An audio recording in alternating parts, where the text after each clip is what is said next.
नमस्कार दोस्तों, आपका स्वागत है प्लेनेट 4 पर। दोस्तों, अमेरिका में लोगों ने जो बाइडेन के खिलाफ मोर्चा खोल दिया है। जो बाइडेन की कुर्सी पर सबसे बड़ा खतरा मंडराने लगा है। दोस्तों, एक बेहद ही विस्फोटक खबर आ रही है, जिसके अनुसार प्रसिद्ध सर्वे में मोदी जी के बारे में भी बड़ा खुलासा हुआ है। इस वक्त अमेरिका में लोग मोदी जी को जो बाइडेन से कई गुना अच्छा राष्ट्रपति, अच्छा प्रधानमंत्री बता रहे हैं। जी हाँ दोस्तों, इस वक्त अमेरिकी लोग जो बाइडेन से काफी परेशान नजर आ रहे हैं। उनका कहना है कि काश नरेंद्र मोदी हमारे देश का राष्ट्रपति होते। अमेरिकी वोटिंग में इस वक्त नरेंद्र मोदी सबसे ऊपर यानी पहले स्थान पर पहुंच गए हैं और दूसरे स्थान पर डोनाल्ड ट्रंप और तीसरे स्थान पर बराक ओबामा आज भी मौजूद है। लेकिन जो बाइडेन से अमेरिकी लोग नफरत करने लगे हैं। आखिर मोदी जी के बारे में अमेरिकी लोगों का क्या कहना है और उस सर्वे में मोदी जी पर और क्या क्या खुलासा हुआ है, इस पर हम विस्तार से चर्चा करेंगे इस वीडियो में आगे भी। इस वक्त अमेरिकी लोगों का मानना है कि तालिबान जैसे आतंकी संगठन के सामने जो बाइडेन ने घुटने टेक दिए हैं। इस वक्त हर अमेरिकी चाहता है कि अफगानिस्तान से तालिबान का नामो निशान मिटा दिया जाए और इसका असर अमेरिका के अगले चुनाव में साफ साफ नजर आने वाला है। डोनाल्ड ट्रंप ने तालिबान को परमाणु हमले की धमकी तक दे दी है और दूसरी सबसे बड़ी घोषणा जो डोनाल्ड ट्रंप ने की है, उसे सुनकर आप भी हैरान होने वाले हैं। जी हाँ दोस्तों, उन्होंने साफ साफ कहा है कि अगर अमेरिका में उनकी सरकार बनी तो नॉर्दर्न अलायंस समेत पंजशीर के शेरों का भरपूर समर्थन किया जाएगा।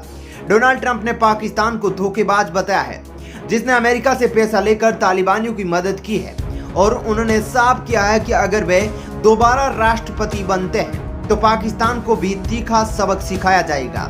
यहाँ तक कि अफगानिस्तान, पाकिस्तान और तालिबान वाले मुद्दे पर डोनाल्ड ट्रंप के बेहद करीबी ने पीएम मोदी से बात की है। ऐसी ही कुछ खबरें सामने आ रही है। एक बेहद खुफिया रिपोर्ट में खुलासा हुआ है कि अगले एक सप्ताह में अमेरिकी सरकार गिर सकती है। अब क्या यह संभव है, इसके बारे में हम आपसे अगले वीडियो में चर्चा करेंगे, क्योंकि इसके लिए डोनाल्ड ट्रंप ने बड़ा खेल खेल दिया है। कुछ लोग डोनाल्ड ट्रंप को बेहद हल्के में लेते हैं, लेकिन यकीन मानिए दोस्तों, इन्होंने अमेरिका को किसी भी आतंकवादी संगठन के सामने सरेंडर नहीं करवाया। लेकिन जो बाइडेन ने अमेरिकी लोगों का नाक कटवा दिया है। एक तरफ जहां सत्ता में रहते हुए डोनाल्ड ट्रंप ने ईरान के सबसे खूंखार आतंकवादी को इराक में ड्रोन हमले के द्वारा मार गिराया था, वहीं दूसरी तरफ जो बाइडेन ने अमेरिका के सबसे बड़े दुश्मन को सरकार बनाने की अनुमति दे दी। जिन लोगों ने अमेरिका के अंदर 9/11 जैसे हमले करवाए, उन लोगों के साथ जो बाइडेन ने बिरयानी भी खाई है।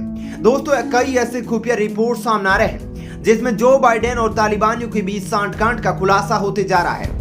जिसका डर था, आखिर वही हुआ नजर आ रहा है। पूरे अमेरिका में जो बाइडेन के खिलाफ लोग सड़कों पर उतर चुके हैं। इस वक्त पूरे अमेरिका के कोने कोने में दोबारा चुनाव कराने की मांग उठ रही है और ऐसा माना जा रहा है कि बेहद ही जल्द डोनाल्ड ट्रंप लीगल तरीके से जो बाइडेन को बड़ा झटका देने वाले हैं। काबुल कांड पर सबसे बड़ी खबर है, जो बाइडेन की लोकप्रियता में भारी कमी आ गई है। यहाँ तो कि सेना के अधिकारी भी उनकी बात नहीं मान रहे हैं। कुछ लोग यहाँ तक कह रहे हैं कि अगर अमेरिका में फिर से जल्द चुनाव नहीं कराया गया तो फिर अमेरिकी सेना वहां तख्ता पलट भी कर सकती है। जी हाँ दोस्तों, पूरी अमेरिकी सेना इस वक्त जो बाइडेन के बेवकूफी भरे फैसले से बेहद नाराज है और ऐसा माना जा रहा है कि डोनाल्ड ट्रंप जैसे ही राष्ट्रपति बनेंगे, उनका सबसे बड़ा हमला तालिबान के खिलाफ होने जा रहा है।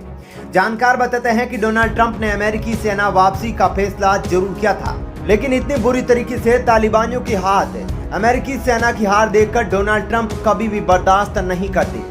तो दोस्तों, इस वक्त अमेरिकी राष्ट्रपति की कुर्सी पर खतरा मंडरा रहा है, क्योंकि जो बाइडेन के राष्ट्रपति बनते ही अमेरिका सुपर पावर का ताज हो सकता है। इस वक्त अमेरिका समेत पूरी दुनिया में जो बाइडेन के फैसले पर तीखी प्रतिक्रिया देखने को मिल रही है। उनकी जबरदस्त आलोचना की जा रही है। एक बेहद खुफिया सर्वे में सामने निकल कर आ रहा है कि अमेरिकी लोग जो बाइडेन को विलेन ऑफ अफगानिस्तान की उपाधि दे रहे हैं और जो बाइडेन को हत्यारा, नमक हराम, खलनायक, हरामी, चोर, नालायक, धोखेबाज, आतंकी, बकचोद जैसी उपाधि दे रहे हैं और उन्हें देश का गद्दार तक बता रहे हैं। अगर आज चुनाव करा दिया जाए तो डोनाल्ड ट्रंप भारी मतों से जीतने के करीब पहुंच चुके हैं। वहीं दूसरी तरफ जो बाइडेन की हार वरमाना लिए उनका इंतजार कर रही है।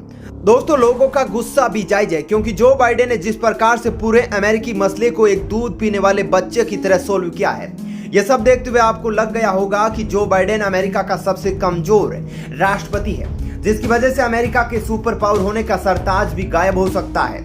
इस वक्त हर तरफ भारत की तारीफ हो रही है, क्योंकि भारत ने अंतिम दम तक तालिबान से बातचीत नहीं की है और इसी कारण भारत की तारीफ पूरी दुनिया में बेहद जोर शोर से हो रही है। लोग मोदी जी के नेतृत्व की तारीफ जमकर कर रहे हैं। अमेरिकी लोगों का कहना है कि मोदी एक ऐसा नेता है जिसने अपने देश को आतंकवादियों के सामने कभी झुकने नहीं दिया। अमेरिकी लोगों का कहना है कि अफगानिस्तान में तालिबान आतंकवादियों के खिलाफ युद्ध में भारतीय सेना ने अमेरिकी सेना का भरपूर सहयोग किया, लेकिन जो बाइडेन ने उन्हें धोखा दे दिया। सर्वे के द्वारा अमेरिकी लोगों का मानना है कि अमेरिका और भारत दोनों ने अफगानी सैनिकों को हथियार दिए थे, लेकिन भारत अंतिम दम तक युद्ध जारी रखा। लेकिन जो बाइडेन ने जल्दबाजी में अचानक सेना बुलाकर भारत की पीठ में खंजर घोंपने का काम किया है।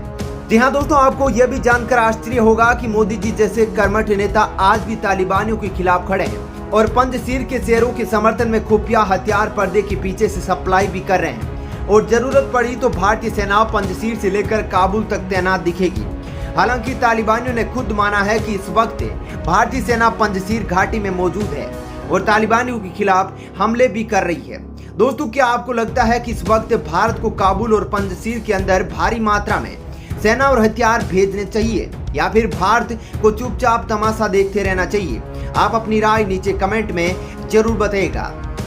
वही दोस्तों, अफगानिस्तान से एक बड़ी खबर यह भी है कि अफगानिस्तान पर तालिबान के कब्जे को 10 दिन हो गए, लेकिन पंजशीर घाटी से मिल रही चुनौती का अब भी तालिबान के पास कोई भी जवाब नहीं है। कल ऐसी ही खबर आ रही थी कि पंजशीर के लिए भोजन और ईंधन की आपूर्ति रोकी जा रही है, लेकिन आज ये खबर आई है कि अंदराब घाटी पर तालिबान की कब्जे की झूठी खबर फैलाई गई थी। इस बीच पंजशीर की रखवाली में नेशनल रेजिस्टेंस फ्रंट के लड़ाके लगातार चोटियों पर मोर्चा संभाल हुए हैं। पंजशीर के इन लड़ाकों पर ध्यान देने के लिए जरा पहाड़ की इन चोटियों को देखा जाए तो अंदाजा लगा जाएगा कि इतिहास के निर्माण में भूगोल का कितना बड़ा योगदान है। आज दोस्तों, तालिबान को रोकने के लिए पंजशीर के लड़ाकों की संख्या लगातार बढ़ रही है और उनको भारी मात्रा में चुनौती दी जा रही है। आज पंजशीर के लड़ाके 9,000 से बढ़कर 20,000 हो गए हैं और पंजशीर के शेर और साले साहब के द्वारा कहा जा रहा है कि यह लड़ाकों की संख्या और भी बढ़ेगी और तालिबान के छक्के छुड़ा कर ही मानेगी।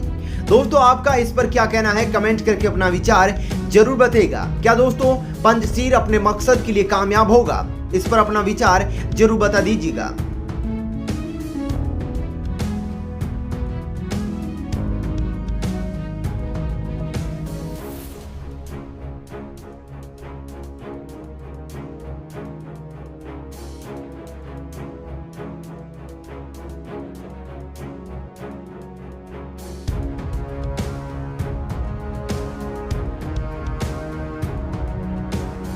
जो तोड़ने वाली शक्तियां हैं, जो आतंक के बलबूते साम्राज्य खड़ा करने वाली सोच है, वो किसी कालखंड में कुछ समय के लिए भले हावी हो जाए, लेकिन उसका अस्तित्व कभी स्थायी नहीं होता।